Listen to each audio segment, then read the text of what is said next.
Olá, feliz sábado. Sejam todos bem-vindos a mais uma escola sabatina. Deus seja louvado porque mais uma vez estamos aqui em mais um sábado para que nós possamos louvar e adorar esse Deus maravilhoso, Criador de todas as coisas. Eu tenho aqui comigo como nosso convidado especial de hoje, o irmão João Paulo. É um jovem valoroso aqui da nossa igreja, a Igreja de Cidade da Esperança. João Paulo, seja muito bem-vindo. Obrigado, meu irmão. Bom dia, feliz sábado a todos que estão nos assistindo agora. Eu gostaria de agradecer o convite pelo irmão Fábio e gostaria de convidar vocês agora, nesse exato momento, a abrir a Bíblia e estudar essas maravilhas que Deus passou para nós nessa semana e que o Espírito Santo possa alcançar cada pessoa que está assistindo nesse momento e que nós possamos agora sair transformados pela palavra de Deus. Amém. Amém, né? Estamos agradecidos aqui pela sua presença, pela presença do irmão João Paulo também, e em especial a presença do Santo Espírito de Deus em nosso meio, amém? Eu gostaria de perguntar se você já conseguiu a lição da Escola Sabatina. Veja, durante todo um trimestre nós iremos falar sobre o primeiro livro da Bíblia, o livro de Gênesis, e essa é a lição desse trimestre. Se você ainda não conseguiu, olha, corre que dá tempo. Estamos ainda na segunda lição, você ainda pode estudar durante todo esse trimestre conosco, estudando aí na sua casa e revisando aqui conosco aqui no sábado. Você pode entrar aí no final da tarde, após o pôr do sol, no site da CPB, tá bom? Fazer a sua assinatura ou a sua compra avulso também. Nós sempre indicamos aqui, João Paulo, para que as pessoas possam fazer a assinatura, que é muito mais cômodo, é mais em conta também, e você na sua casa, na sua comunidade ali recebe bem antecipadamente a sua lição de cada trimestre, de cada mês ali também, para que Deus seja honrado. Então, se você não conseguiu, www.cpb.com.br e adquira já a sua lição, tá bom? Deus abençoe a todos. Neste momento, eu peço para que você que está nos assistindo, curva sua fronte, feche os seus olhos e vamos juntos orar, porque eu vou convidar o João Paulo que faça essa oração inicial, então. Oremos. Santo Deus, Pai eterno, eu sou um jovem de lábios impuros e todas as palavras, ó Deus, que saem da minha boca são provenientes de pecado, Pai. Mas nesse momento, ó Deus, eu recorro para aquele que veio, morreu por nós e para nos libertar, ó Deus, dessa culpa do pecado. Eu recorro para o Teu Santo Filho Jesus Cristo, que Ele possa agora, nesse exato momento, ó Deus, interceder por nós lá no trono eterno. E que o Teu Santo Espírito, ó Deus, venha preencher as nossas mentes e o nosso coração e nos iluminar, ó Deus, para o estudo dessa Tua palavra, Pai. Porque a Tua palavra, Pai, é luz para o caminho, para aquele que está em treva, Pai. E que as pessoas agora que estão em casa nos ouvindo, nos vendo, possam se sentir transformados pela Tua palavra, ó Deus. E não pelo que o irmão Fábio diz ou o que eu digo. Que a Tua palavra possa ser, ó Deus, a base e o fundamento das pessoas, ó Deus, que estão em casa nos ouvindo. Senhor Jesus, abençoa nosso estudo. É isso que eu te peço em nome por amor de Cristo Jesus. Amém. Amém. Muito bem. Durante toda essa transmissão aqui da recapitulação da lição, eu peço a você que, por gentileza, será um prazer compartilhar conosco aí do seu argumento, aquilo que você está pensando. Colabore conosco aí através do chat. Será um prazer e um privilégio poder aqui comentar aquilo que você está escrevendo aí, daí mesmo da sua comunidade, da sua casa. Não é mesmo, João Paulo? Será um privilégio para a gente também poder estar interagindo com você aí que está do outro lado. Qualquer dúvida, irmão, qualquer pergunta, vocês podem fazer pelo chat que o irmão agora vem aí ler e a gente vai tirar suas dúvidas, sanar. Nós não somos aquelas pessoas mais capacitadas, mas o Espírito Santo irá nos usar para responder de acordo com a palavra de Deus. Amém, né? Muito bem. João Paulo, falando sobre o Gênesis, falamos ali na primeira lição sobre a criação, a perfeição que foi ali a criação de Deus em 6 dias, né? No 7º dia, Deus ali abençoou, santificou e descansou no sábado. E aí, os 2 primeiros capítulos falam sobre essa perfeição. E aí vem o capítulo 3, falando sobre uma tragédia, né? E essa tragédia, ela trouxe, então, consequências para a humanidade, né? Consequências negativas até os dias de hoje, não é verdade? Como o irmão disse, na primeira lição, a gente estuda a perfeição da criação divina.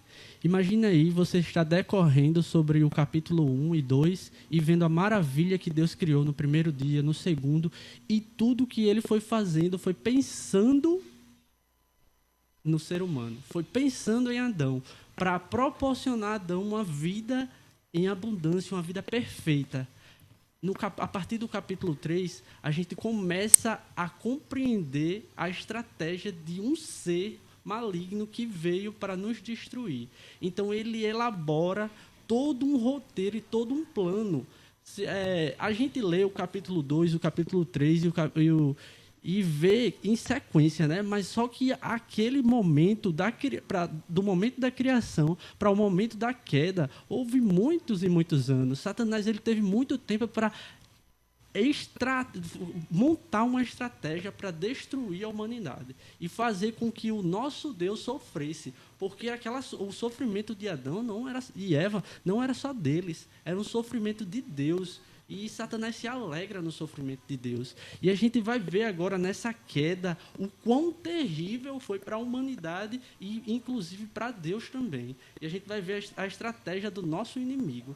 Então, que ao decorrer da lição,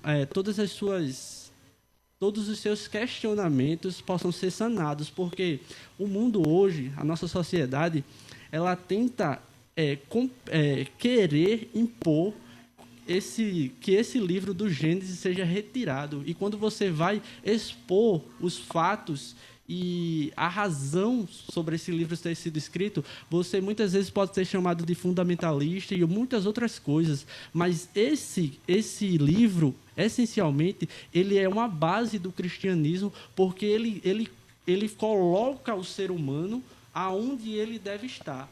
E tem uma frase que meu pai fala que é assim, ó: o homem sábio aprende com os erros dos outros, mas o homem tolo aprende com seus próprios erros. Então Deus, ele não escreveu o livro do Gênesis assim à toa. Ele quer que nós observemos a vida de Adão e a queda que o ser humano teve, para que nós possamos aprender no nosso dia a dia. Então, a gente agora vai discorrer sobre essa lição e para a gente compreender aonde Satanás ataca nas nossas bases. Amém, né? Louvado seja Deus. João Paulo, falamos aqui da perfeição dos 2 primeiros capítulos, falamos da queda que começa aqui no capítulo 3 de Gênesis. Não sei se intencional ou não, mas Deus agora no livro de Apocalipse, no último livro agora, os 2 últimos capítulos, Deus agora ele nos traz ali, então, novamente, a perfeição. Nos falando que nós teremos ali um novo Éden, uma nova terra, né? Uma terra restaurada. Nos trazendo esperança, né? De que aquilo que foi perdido será restaurado. Louvado seja Deus por isso, né? Amém.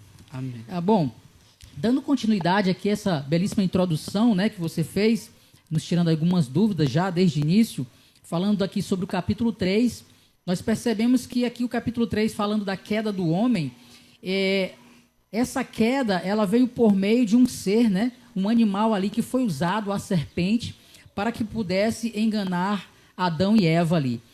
Eu queria que você comentasse aqui, João Paulo, por favor, quem era essa serpente e como a serpente enganou Eva. Irmão Fábio, eu vou começar com uma escrita que Ellen White fez no Patriarcas e Profetas, que é muito bonito. E ela fala assim, para discorrer sobre quem é essa serpente. Ela fala assim, ó: para realizar sua obra, sem que fosse percebido, Satanás preferiu fazer uso da serpente como médium, um disfarce bem adequado ao seu propósito de enganar. Naquele tempo, a serpente era uma das criaturas mais astutas e belas da terra. Tinha asas e, enquanto voava, apresentava um esplendor, um deslumbre da cor de ouro polido. Ou seja, a serpente naquele momento era um ser mais bonito da terra. E quando ele voava... Isso é muito fascinante, né? Poder contemplar aquela serpente com asas, né? Fascinante. E você imagine só, irmão, Eva andando pelo jardim e vendo a beleza da criação, e num instante ali, ela se deparar com um ser que voava e tinha o aspecto de ouro polido.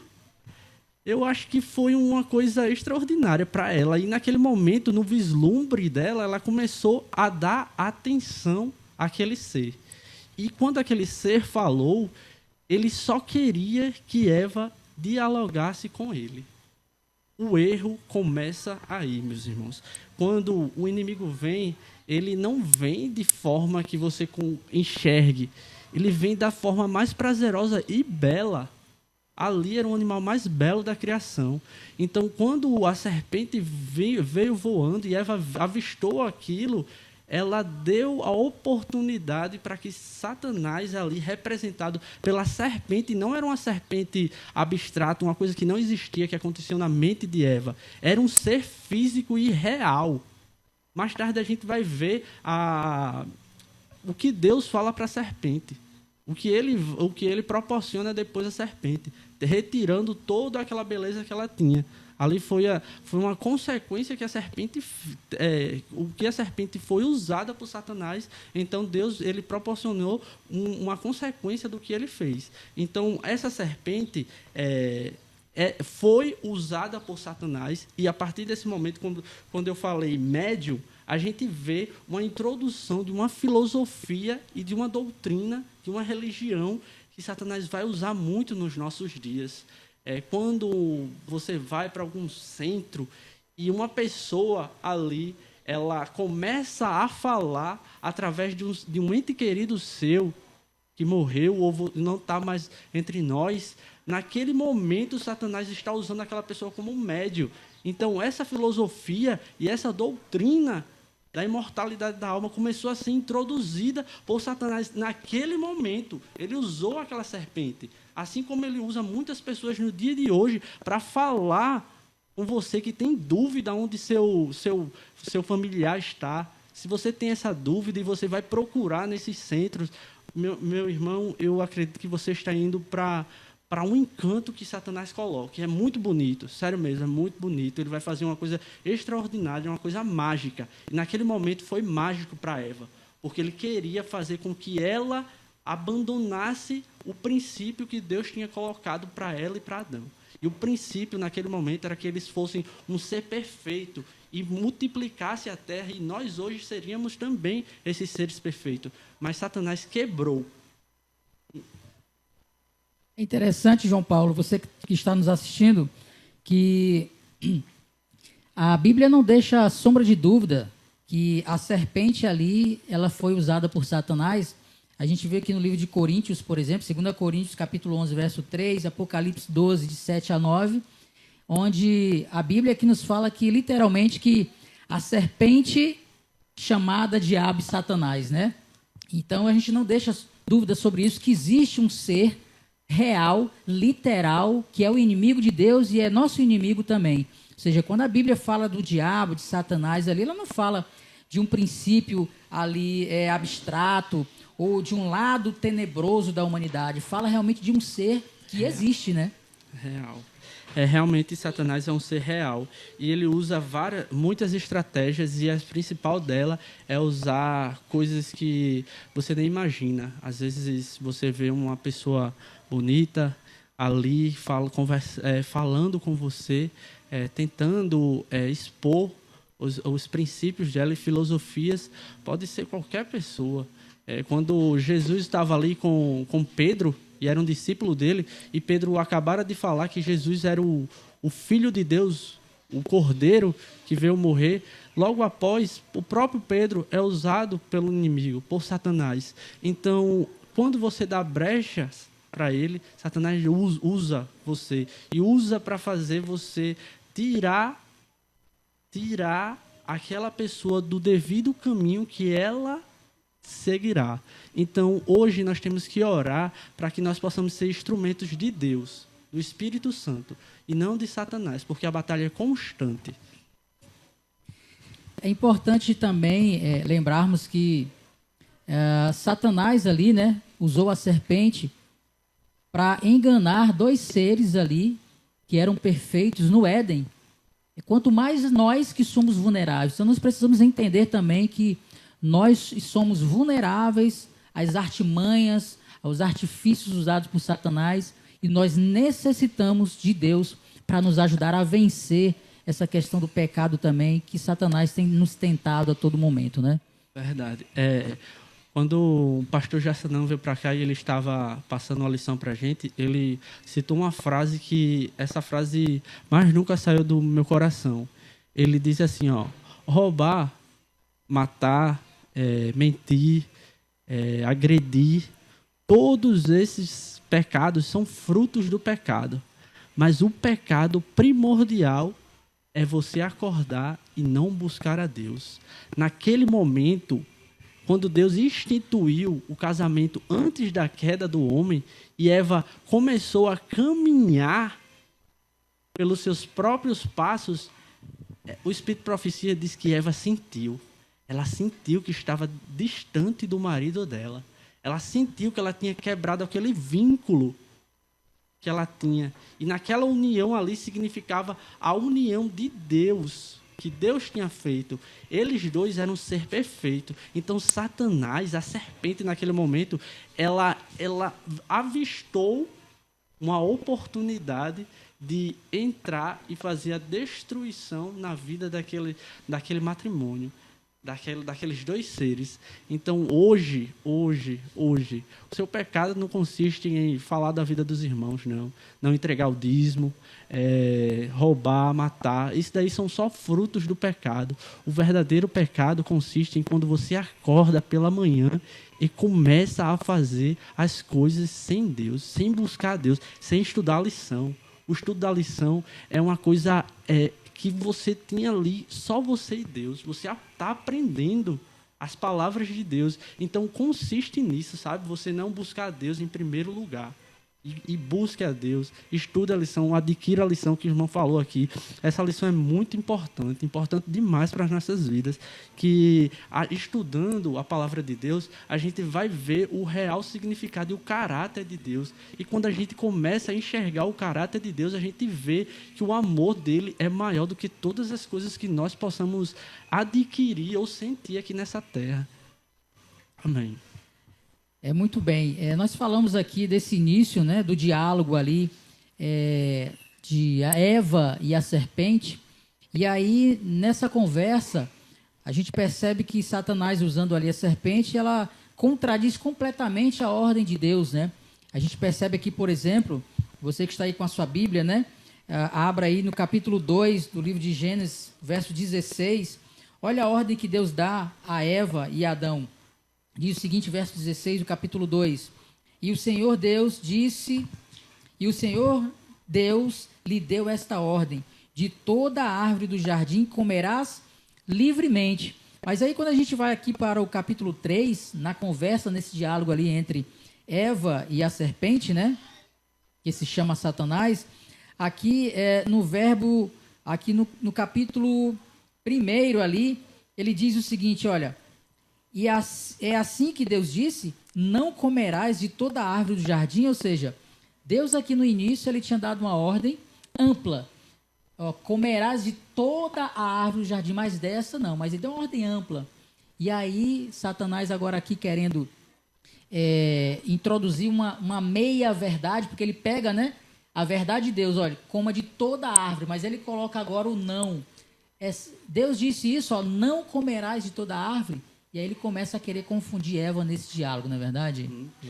Sobre essa questão do fruto proibido, o irmão fez um paralelo muito incrível aqui. É o paralelo da ordem de Deus e da palavra de Deus e do que Satanás expõe para a gente. A serpente expõe para Eva ali. Satanás, ele é o pai da mentira. Mas a mentira de Satanás, ela nunca vem só mentira. Ela vem... verdades acrescentadas de mentira. Ele falou aqui por Deus, ele disse, é assim que Deus disse, não comereis de toda a árvore do jardim. Por que ele fez isso? Naquele diálogo inicial, ele queria iniciar uma conversação com Eva. Então ele não poderia afirmar, Satanás é muito estrategista. Se ele afirmasse ali, eu tenho certeza que Eva olharia e dizia, não, Deus não disse isso. Ele fez uma pergunta para iniciar um diálogo e, naquele momento, Eva, como eu já expliquei para você, Eva já estava caminhando sozinha. Tinha sentido, naquele momento, a quebra e o distanciamento que ela tinha do seu marido, que aquela união era a significância da nossa união com Deus. Então, já teve uma quebra e, a partir desse momento, Eva começa a dialogar com Satanás, com suas próprias vontades. E aí depois Satanás vai e fala no versículo 4, capítulo 3, versículo 4, diz assim: então a serpente disse à mulher: é certo que não morrereis, porque Deus sabe em que no dia que dele comerdes, vos abrirão os olhos, e como Deus sereis conhecedores do bem e do mal. Então Satanás, nessa fala, ele se coloca superior a Deus, a verdade de Deus. Ele diz: olha, Deus não disse tudo a você, Eva. Deus não falou tudo a você. Ele não falou os benefícios desse fruto. Então, quando Satanás se apresenta o fruto proibido, e esse fruto proibido para Eva, naquele momento, era uma fruta, porque era normal e comum no jardim ter frutas.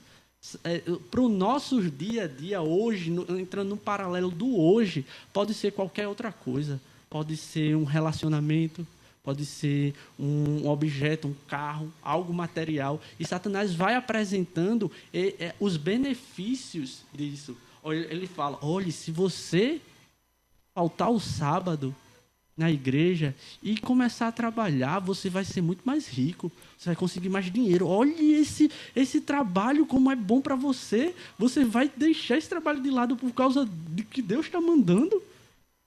Então, Eva, naquele momento, ela olhou e viu todos os benefícios. Ela viu o fruto, como era bonito. Ela viu quem estava falando com ele. E o fruto proibido, irmãos, para nós hoje, não é uma coisa aleatória e feia. É coisas que vai nos beneficiar. Só vai ter benefícios no início. E Satanás apresentou isso. Mas só que ele escondeu aquela verdade que Deus tinha dito em meias palavras de mentira. Eu gostei muito essa semana, porque foi o dia da mentira, né? E eu costumo dizer que é o dia de Satanás. E os meninos, a gente levantou como se fosse um dia da verdade, de expor a verdade. E a verdade está sendo exposta agora. Porque cada vez que você abre a palavra de Deus e pede auxílio do Espírito Santo, Deus ele começa a mostrar os frutos proibidos para nós hoje. O fruto proibido para Eva naquele momento era uma fruta. Para a gente hoje pode ser qualquer outra coisa. Então, se você não estiver em comunhão com Deus, estudo da palavra, a lição, você não vai compreender o fruto, irmão, para a sua vida hoje. É interessante, João Paulo, você que está nos assistindo, com relação a essa introdução, né, aqui do fruto proibido, que neste momento Satanás colocou em dúvida ali, né, sobre o conhecer tudo, né? Deus havia ali então, para Satanás, ele explicando ali, né, que Deus havia escondido de Eva conhecer coisas, né? E isso despertou em Eva o querer conhecer tudo, né? E aí então é o perigo hoje em dia também, né? Querer conhecer aquilo que é ilimitado. Isso é muito perigoso. Né? Querer conhecer além daquilo que Deus permite que nós venhamos a conhecer. Se Deus falou que não era para ela comer da fruta do conhecimento do bem e do mal, que havia uma limitação ali, né, de conhecimento, Deus sabia como proteção de que ela não precisaria passar aquele limite. Aquilo que Deus já tinha instruído já era o suficiente. Para nós hoje também. Temos a Bíblia que nos instrui. Ela não vai falar que tudo, mas Deus nos diz, nós não precisamos conhecer tudo, mas o suficiente para a salvação do ser humano, nós temos aqui na Bíblia Sagrada, a sua palavra, né?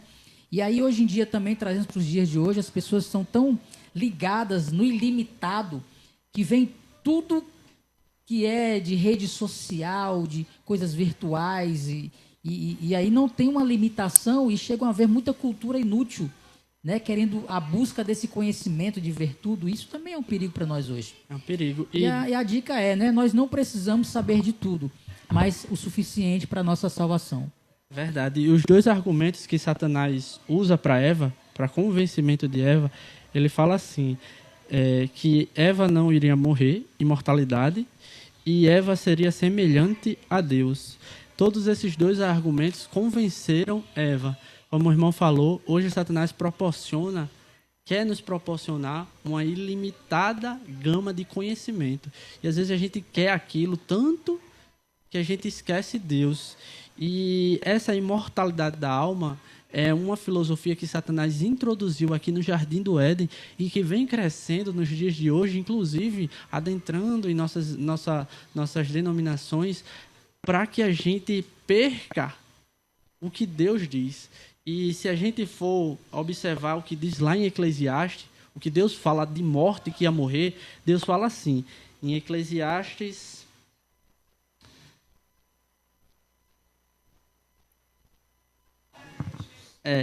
capítulo 9, versículo 5, diz assim, sobre a morte e sobre quem morre, porque os vivos sabem que hão de morrer, mas os mortos não sabem coisa alguma, nem tampouco terão eles recompensa, porque sua memória jaz no esquecimento. Não existe alma andando e caminhando, não existe isso.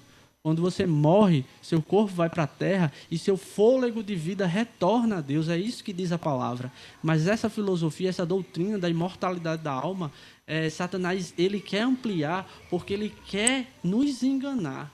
Imagine aí você que, como muitos, e eu também perdi familiares nessa pandemia, imagine você a saudade que você está sentindo do seu ente querido, do seu familiar, e você com aquela busca desenfreada de querer se comunicar com ele, vai para esses centros e vai para algumas denominações e igrejas, e naquele momento Satanás adentra naquela pessoa e começa a falar coisas que só você e aquela pessoa sabia. O quão fascinante é isso?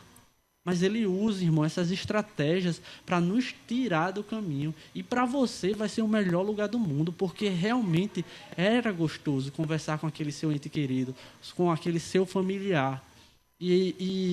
Mas Deus, ele nos deu uma esperança, sabe? Quando a gente lê o verso áureo desta semana, que diz assim, porém inimizade entre você, que é a serpente, Satanás, e a mulher, e entre a sua descendência e o seu descendente, este lhe ferirá a cabeça. Quem é este? O descendente da mulher. E quem foi o descendente da mulher que feriu a cabeça de Satanás? Jesus Cristo. Quando ele morre na cruz, ele nos liberta desse fardo que Satanás e a queda do homem proporcionou ao homem. Aquele comer do fruto proporcionou o pecado entrar na gente e a morte.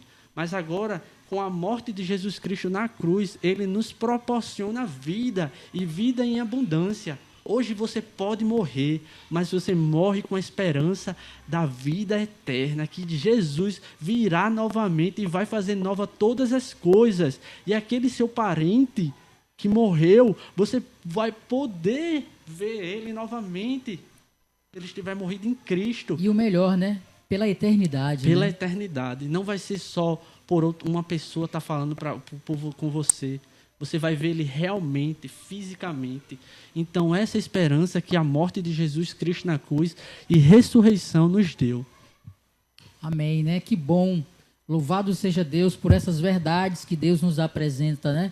Isso nos traz esperança, conforto. Amém.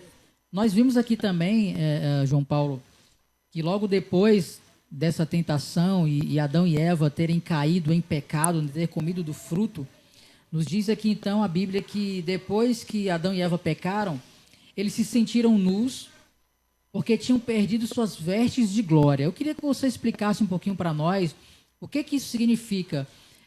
Até então ali Adão e Eva não terem esse sentimento, essa consciência de que estavam nus e que isso significa eles terem perdido as suas vestes de glória. Uhum. Para explicar, eu peço os irmãos que estão em casa, o irmão também, que abra a gente já está discorrendo sobre esse capítulo 3, versículo 7. Diz assim, irmãos. Abriram-se então os olhos de ambos, e percebendo que estavam nus, cozeram folhas de figueiras e fizeram cintas para si. Nessa parte da lição, o tema diz assim, escondendo-se de Deus. A lição cita o verbo fazer, pode ver, fizeram.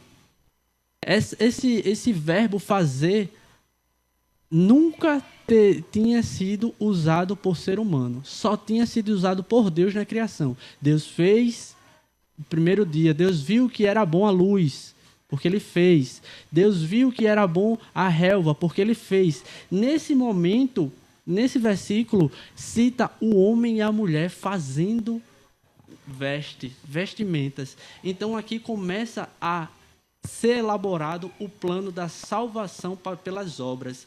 E a humanidade, muitas vezes nós fazemos isso.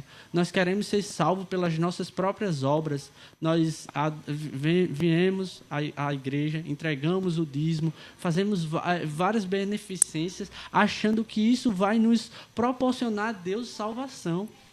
A mesma coisa que o ser humano fez, Adão e Eva fez. Eles cozeram aquelas folhas de figueira, fizeram aquelas vestimentas e saíram para esconder a sua nudez, porque eles tinham perdido o vínculo com Deus, o vínculo da perfeição. E quando a gente perde esse vínculo também com Deus, a gente começa a querer fazer pelas nossas próprias vontades com que Deus se apresente a nós. A gente começa a buscar pelas nossas próprias ações. E o que eu digo, irmãos, é que fuja disso, sabe? Fuja de você fazer e de você querer achar que vai conseguir. Nós não conseguimos nada porque nossa tendência é para o pecado, para o mal. Depois da queda, o ser humano nunca mais, pelas suas próprias ações, conseguirá alcançar Deus. Exatamente por isso que Deus elabora, e já tinha elaborado, um plano perfeito, um plano de salvar a humanidade. E esse plano não atribui nenhuma atitude ou ação humana, só a ação divina, só a ação daquele Deus. Amém, né? João Paulo, é interessante que logo depois disso, Deus vem para conversar com Adão e Eva, né? E aí pergunta onde estás, né? E eles estavam escondidos ali. E aí é interessante que nesse diálogo, Deus pergunta o que aconteceu e aí pergunta a Adão, né? E agora, a mesma forma que Adão responde a Deus, é o que nós usamos normalmente hoje, tentando colocar a culpa em terceiros. Adão, o que aconteceu, Adão? E ele diz o quê? Foi a mulher que tu me deste. E aí Deus agora chega para Eva e diz, Eva, o que aconteceu? Foi a serpente que me enganou. Então, normalmente, a nossa natureza, veja, logo após o pecado, eles já começaram a ter esse sentimento que até hoje perdura em nós, de não queremos assumir o nosso erro e colocar a culpa em terceiros, né? Isso como é preocupante também para nós entendermos isso. E logo depois disso, vimos que agora Deus, vendo que as consequências já não tinham mais como não acontecer, agora Deus fala sobre o destino da serpente. Olha, agora você foi usada, se deixou ser usada por Satanás ali e haverão consequências. João Paulo, quais foram as consequências ali para a serpente? Primeiramente, a consequência daquela serpente foi ela, como um ser bonito, que eu já falei para vocês, de escamas polidas, quase como ouro, e voava entre os galhos. A partir daquele momento, Deus fala assim, você não vai mais voar, você vai rastejar. E naquele momento, Deus fala assim, vou colocar inimizade entre você e a mulher, você e o homem. Então, naquele momento, a inimizade e a separação da serpente do ser começou a ser mais explícita. Então, essas são as consequências para Satanás. Satanás agora, nesse momento, quando ele abandona o céu, ele começou a ser um ser caído e foi enviado para a terra. Não tinha habitação naquele lugar que ele estava. Então, da mesma forma, aconteceu com a serpente. Hoje, quando você vê uma serpente na natureza, o natural dela é que ela fuja de você rastejando. Ali já foi o quê? uma consequência que Deus colocou para a serpente natural, um ser, para você ver como é real a consequência do que Deus fala, a ordem. Então hoje ela rasteja, antes ela voava. Então toda essa separação que Deus fez e essas consequências do pecado do ser humano foi nítido na natureza humana. Eu estava conversando com um irmão antes da nossa lição. Hoje a gente fica aqui sentado e passando 2 horas nossa perna já começa a formigar. E a gente já começa a sentir cansado, com sede, com calor. Isso todas foram consequências do pecado. E como o irmão falou na lição anterior, no dia anterior, hoje a gente tende a justificar nossas ações como se fosse algo ou alguém que tenha feito. Ah, foi a mulher que tu me deste, Senhor. Ah, foi a serpente que tu criaste. E todas essas justificativas, olhem, percebam, todas essas justificativas, no fim de tudo, todo aquele pensamento de Adão e Eva colocou a culpa em quem? Em Deus, o único que não tinha culpa. A gente hoje tende a justificar, porque Deus é tão mau, tantas pessoas morrem lá no tsunami que teve lá na Ásia, ou num atentado que uma pessoa veio e morreu. Deus é tão mau porque ele criou isso. E isso tudo é obra dos nossos atos pecaminosos. Deus não tem nada a ver com isso. Na verdade, Deus proporcionou um plano de amor e de salvação. Nesse momento, quando a serpente e Satanás é retirado do convívio com o ser humano, ele começa a tentar destruir a humanidade, porque ele se sente feliz em matar a criação de Deus. E ele faz isso hoje, nitidamente. Todos esses planos que acontecem, todas essas guerras, podem ter certeza, por trás de todo aqueles humanos que fazem guerras e destruições, tem o dedo de Satanás. Porque ele é o pai desse mundo de pecado. E esse mundo é dele. Deus, ele tem um plano de salvação, de transformação do mundo. A gente não vai viver mais nesse mundo. A nossa pátria, irmãos, não é desse mundo. A gente não tem que lutar por filosofias e dogmas e crenças humanas. É só por Deus. Toda vida que você luta por alguma coisa aqui da terra, você está lutando a favor de Satanás. Deus, ele pede, amem os seus irmãos. Amem. É isso que eu quero. Eu quero que vocês salvem almas. Eu não quero que vocês lutem por país, ou por credo, ou por pensamentos humanos. Eu quero que vocês salvem isso. O irmão aqui, ele precisa de mim. Eu vim morrer por seres humanos e não por objetos e coisas. Então, isso é o que é importante para Deus. E Satanás tenta destruir e vendar os nossos olhos por isso. Para isso. Nós precisamos entender também, João Paulo, que ali no verso 15 do capítulo 3, Deus nos deu a esperança, né, de que viria o descendente para esmagar a cabeça da serpente, que seria diabo e Satanás, e na cruz Cristo fez isso, né? Verdade. Ali, em meio a essa história, né, aparentemente a morte de Jesus seria uma coisa trágica, mas ao mesmo tempo esperançosa, porque ali Jesus venceu a morte, né? Foi ressuscitado ao 3º dia, tomou sobre si os pecados da humanidade, e aí, nesse momento, Satanás, ele foi derrotado, ele sabe que é derrotado, sabe que o fim dele se aproxima, e com isso ele luta para que ele leve mais e mais pessoas para então a queda, para então a destruição total. Com isso também veio as consequências também para o homem. Eu queria que você comentasse um pouquinho também sobre essas consequências, para a gente terminar aqui a lição logo depois. O que aconteceu então a partir daí do pecado de Adão e Eva? Quais foram as consequências também para este casal? Irmão, Deus começou nesse momento a colocar as consequências e apresentar para Adão e Eva o que iria acontecer a partir daquele momento.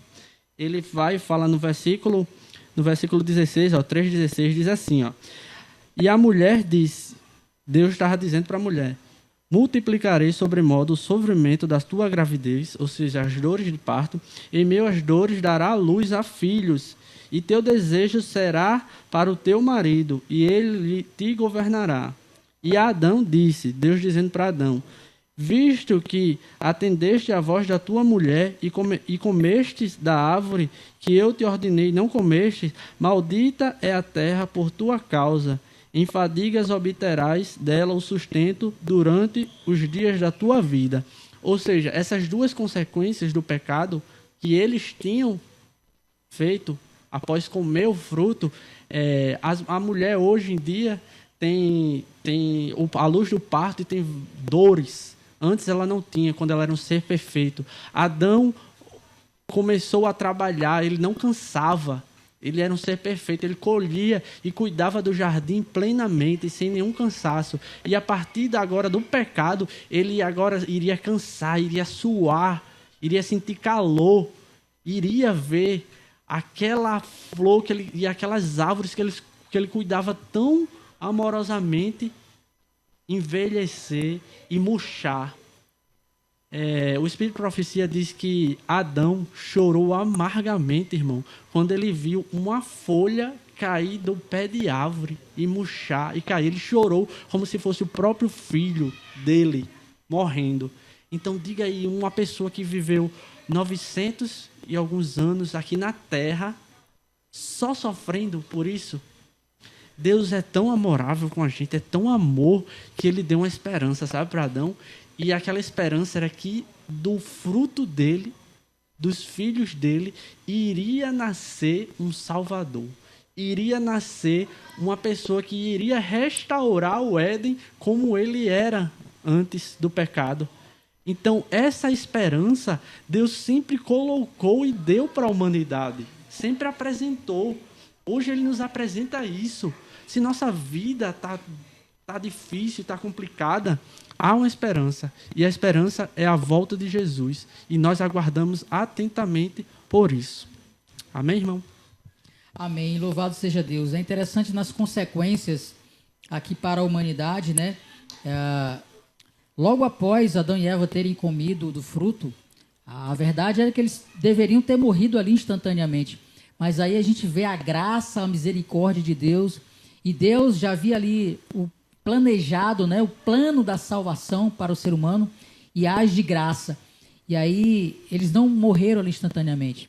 Mas a consequência é clara. Vimos ali que eles experimentaram o sofrimento. Olha só como é algo trágico. Durante toda uma vida nós temos sofrimento e depois disso a morte. Eles também, né, como você falou, tiveram que trabalhar de forma penosa. E o trabalho que era um prazer agora se tornou um trabalho penoso. Foram expulsos do Éden, né? Deixaram de comer da árvore da vida. Então foram consequências gravíssimas. Mas Deus nos dá a esperança de que tudo será restaurado para cada um de nós. Querido amigo, querida amiga, não deixe de estudar a lição, não deixe de estudar a Bíblia. Conheça um pouco mais sobre esse Deus amoroso que quer não somente restaurar o planeta Terra do pecado que existiu desde o início ali com Adão e Eva, mas ele quer restaurar também a sua vida. Ele quer restaurar toda a sua vida, todos os seus dissabores, tudo que há de ruim na nossa vida, Deus quer restaurar. Por isso eu te convido neste momento para que você possa se entregar a Deus neste momento. Feche os seus olhos, vamos juntos orar a Deus, vamos suplicar para que Deus venha nos ajudar a vencer o pecado, amém? Feche os nossos olhos e vamos orar ao nosso Deus. Querido Deus e amado Pai, te agradecemos, Senhor, por esses momentos aqui que tivemos, recapitulando a lição que nos falou, Senhor, sobre algo maravilhoso, que é o plano da redenção, Senhor, o plano da salvação em Cristo Jesus. Vem ser conosco. Dá-nos, Senhor, a tua paz e a tua proteção, que teu Espírito Santo nos ajude, Senhor, a tomarmos as decisões corretas, nos dê força para que possamos rejeitar o pecado, Senhor. Que nós possamos refletir naquilo que nós estudamos, para que possamos tomar as decisões corretas no dia a dia. Amém. Deus seja louvado, Senhor, hoje e sempre. É o que nós te pedimos e te agradecemos por Jesus. Amém. Amém, Senhor. Amém. Louvado seja Deus. Tenha um excelente sábado e até o nosso próximo estudo. Amém.